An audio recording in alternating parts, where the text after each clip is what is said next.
Hello everyone, it's Shane Kanto, your Wasteland Reviewer, and here's another big one coming. And like Infinity War a couple weeks ago, now we got Deadpool 2, the second coming. I appreciate that marketing. I kind of wish that they put that as the actual subtitle to this film, but they didn't. It's all good. And X gonna give it to you, and Ryan Reynolds is back, and he's Deadpool, and he's breaking the fourth wall, and new stuff happens, and brings back some characters, like Colossus is back, and Weasel is back, and then you get all these new characters. You get Cable, you get Domino, some great surprises, and I'm not gonna spoil anything. I promise you, I will not spoil anything because there's too many great things that pop up in this film that I don't want to ruin it. But right off the bat, Ryan Reynolds is born to play Deadpool, and he sells it fantastically. And even when it gets to the emotional moments, he does a really good job. I'll get to talking about some of those emotional moments, but really he does such a fantastic job of selling this film, and he got a writing credit because dialogue and because he's ridiculous, and his way of handling this humor is so perfect. His delivery is perfect, and it really hits home what he's trying to do. David Leitch's direction here, which he's new to this franchise. Tim Miller's left the project. And David Leitch, who was co-director of the first John Wick and then did Atomic Blonde, brings to this film what I think the first film was lacking a bit, and that's action. The first film, the action wasn't the greatest, but this really brings into some great, well-shot, stylized action, and I really appreciated that in this film, and it really took it up a notch. And then you have supporting cast like Josh Brolin, who does a really, really good job as Cable with what he's given.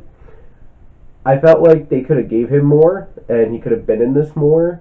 But for the introduction of this character, and he delivers some lines so well, and his back and forth with Ryan Reynolds is great.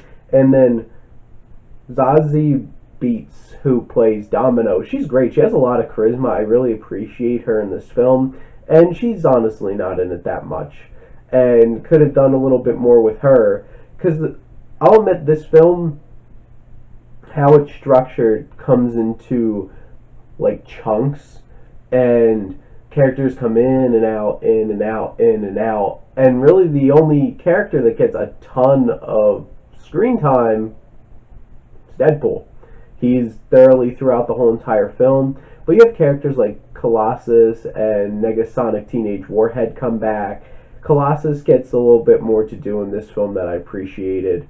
And there's just a lot of the supporting cast do a really good job in the really, really short bits that they're in the film.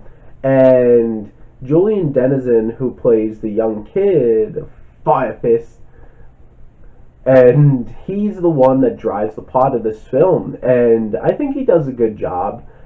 But not sure if I'm a huge fan of where things go with that. But the thing is, honestly, he does a really good job. There's some great surprises in this film, and I won't spoil any of them. But honestly, the humor in this is so great. This is one of the funniest movies I've seen in such a long time. And there's actually been a decent amount of really funny films, and it's kind of like Infinity War had some great jokes, but this is bang, bang, bang, bang, bang, bang, bang, shooting as fast as Deadpool does.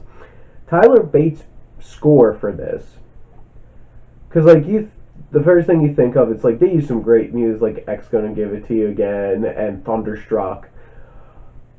But the score in this, I think, is really cool, and there's one particular piece of music in this film that surprised the hell out of me, and you'll know it when you see the film, and you'll know because this is the first film score ever to get a parental advisory, actual score, so that tells a lot. Now, in terms of some of the things that I wasn't a huge fan of, the CGI can be a bit shoddy at moments. It does look better than the first film, but there's still, it's like you can still tell this is a smaller budgeted superhero film. And the emotion, this tries to get really heavy and really heavy at moments, and anything with Deadpool and crap, it's Vanessa, right? So like whenever Ryan Reynolds and Marina Baccarin are on screen together, they're fantastic, and I believe everything going on between them.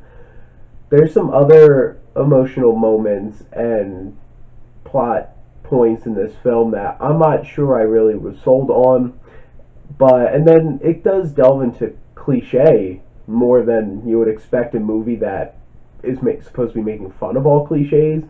It hits into cliches and then doesn't make fun of them, which I think kind of detracts from like what this film is trying to do, as like its overall mission of this film is to be that, and this film kind of loses sight of that.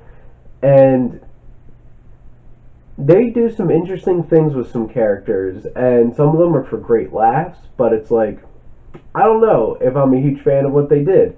So I'm actually going to wind up giving this the same like general grade as the first one, but I do actually enjoy this film more than the first one, and I'm going to give Deadpool 2 a B plus.